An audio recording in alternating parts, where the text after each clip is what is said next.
Hello दोस्तों, स्वागत है आप सभी लोगों का हमारे यूट्यूब चैनल स्टडी समागम पर। देखिए साथियों, आज के इस वीडियो में हम चर्चा करने वाले हैं राजस्थान संविदा कर्मी परमानेंट न्यूज 2023 के विषय में।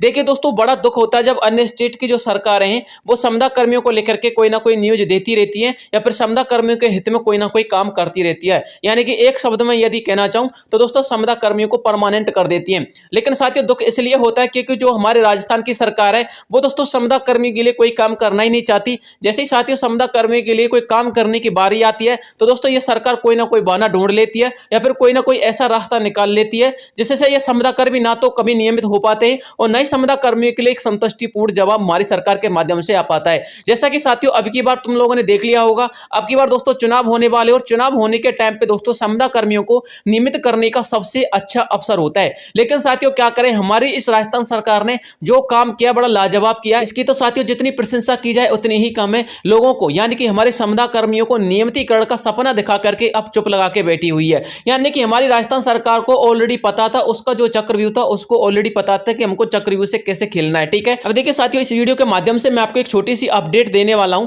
देखिए दोस्तों, आप लोग को पता है कि 5 स्टेट के अंतर्गत चुनाव होने वाले हैं। लेकिन साथियों हमारे कुछ स्टेट तो ऐसे जिनका चुनाव 2024 में होने वाला है। लेकिन साथियों उन स्टेटों की सरकारें इतना अच्छा काम कर रही हैं, उनको दोस्तों इस बात से कोई मतलब नहीं है कि हमारी गवर्नमेंट आनी है या फिर नहीं आनी है, गवर्नमेंट को रिपीट करना है या फिर नहीं करना है। उनको तो ये पता है यदि हमारी गवर्नमेंट का लास्ट मोमेंट चल रहा है, यानी कि अंतिम क्षण यदि हमारी गवर्नमेंट का चल रहा है, तो हम कुछ ना कुछ लोगों को तो हमारी सरकार के माध्यम से कुछ ना कुछ तो खुशी दे सकते हैं। यानी कि देखिए साथियों, हमारी कुछ सरकारें ऐसी हमारे 2-3 स्टेटों की जिन्होंने साथियों बहुत अच्छा काम किया, सराहनीय काम किया है। साथियों हमारी सरकार को यानी कि राजस्थान सरकार को उन स्टेटों से कुछ सीखना चाहिए। देखिए साथियों, एक तो छत्तीसगढ़ की सरकार है और एक हरियाणा की सरकार है। देखिए दोस्तों, छत्तीसगढ़ की सरकार ने भी संविदा कर्मियों को लेकर के कदम उठाया था और दोस्तों उनको यहाँ पर नियमित कर दिया है। और दोस्तों हरियाणा की सरकार ने भी संविदा कर्मियों को लेकर के कदम उठाया था, उनको भी नियमित कर दिया है। साथियों जो हरियाणा की सरकार है उसका चुनाव दोस्तों 2024 में होने वाला है। लेकिन दोस्तों उनको पता है कि हमारी गवर्नमेंट का लास्ट मोमेंट चल रहा है, तो कुछ ना कुछ लोगों को तो खुशियां मिल जाएं, इससे अच्छा काम क्या होगा। देखिए साथियों, हरियाणा की सरकार का कल एक लेटर जारी हुआ हरियाणा की सरकार की तरफ से।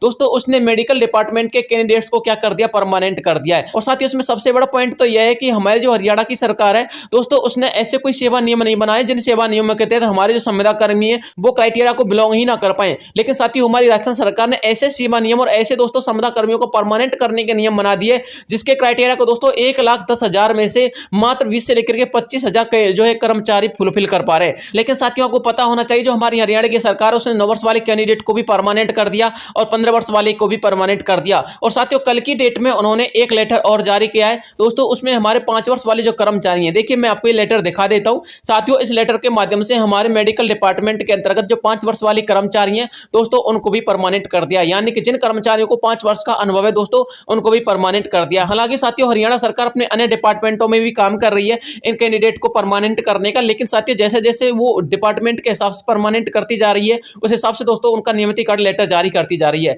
लेकिन साथियों राजस्थान सरकार ने क्या किया, 15 वर्ष वाले कैंडिडेटों का नियमितीकरण आदेश जारी कर दिया। उसके बाद दोस्तों इनको यहाँ पर होल्ड कर लिया। फिर दोस्तों 9 वर्ष वाले कर्मचारियों के लिए रुक गए। फिर दोस्तों 9 वर्ष जो वाले कर्मचारी उनको भी नियमितीकरण के आदेश जारी कर दिए। अब साथियों उनको भी होल्ड कर दिया। इसके बाद दोस्तों आचार संहिता लगा दी। अब साथियों आचार संहिता भी इनका कुछ होने जाने वाला नहीं है। अब साथियों आचार संहिता लगने के बाद भी हमारे जो कर्मचारी हैं बस वो बाट देख रहे हैं। साथियों मैं आपको बताना चाहूंगा यदि हमारी राजस्थान सरकार ऐसी नीति कोई चला रही है जैसे कि संविदा कर्मियों की सहानुभूति भी ले ली जाए, इनका नियमितीकरण का प्रोसेस भी शुरू कर दिया जाए और इनको नियमित भी ना किया जाए, ठीक है ना। यानी कि ऐसा यदि उनके लोगों में माइंडसेट बना रखा हो तो दोस्तों उन्होंने ये गलत माइंडसेट बना रखा है। क्योंकि साथियों अब नियमितीकरण की प्रक्रिया शुरू हो चुकी है और 5 वर्ष वाले कर्मचारी, 9 वर्ष वाले कर्मचारी और 15 वर्ष वाले कर्मचारी हमारे राजस्थान के अंतर्गत इनका नियमितीकरण होने से कोई नहीं रोक सकता। हमारी राजस्थान सरकार की इतनी ताप नहीं है कोई इनका नियमितीकरण रोक दे। क्योंकि दोस्तों हमारी राजस्थान सरकार ने वैसे कमी तो आप लोग के साथ कोई भी नहीं छोड़ी है, जो कुछ भी करना है उसने सब कुछ कर लिया। आचार संहिता लगाने के बाद भी एक कर्मचारी को नियमित नहीं किया, ठीक है ना। अब दोस्तों देखते हैं आचार संहिता के बाद क्या होता है।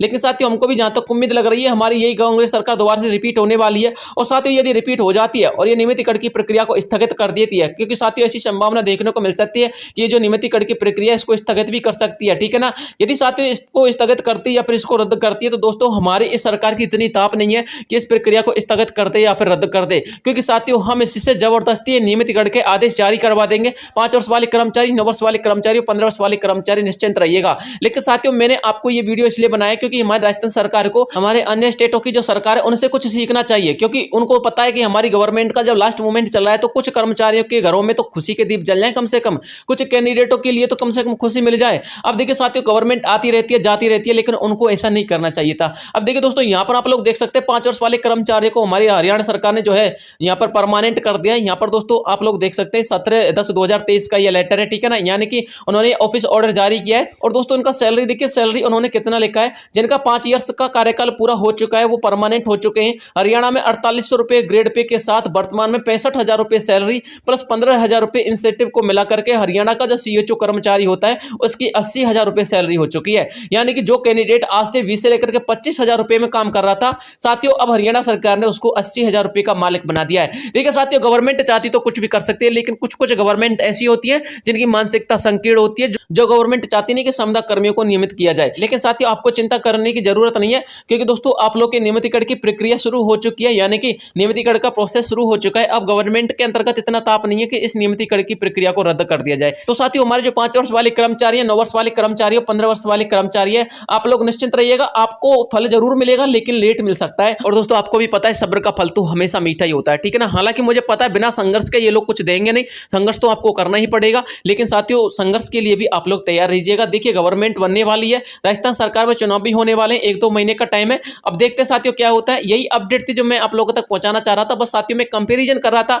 कि हमारी गवर्नमेंट जो राजस्थान की उसकी मानसिकता कितनी संकीर्ण हो चुकी है, जो हमारे अन्य स्टेटों की गवर्नमेंट है उनकी मानसिकता कैसी है। तो दोस्तों आप लोगों के लिए यदि अपडेट अच्छा लगा तो प्लीज वीडियो को लाइक करना, अपने दोस्तों के साथ शेयर करना, और वीडियो पे पहली बार विजिट कर रहे हो तो प्लीज चैनल को सब्सक्राइब किए बिना मत जाना। मिलता हूं आपसे नेक्स्ट वीडियो में, तब तक के लिए जय हिंद जय भारत।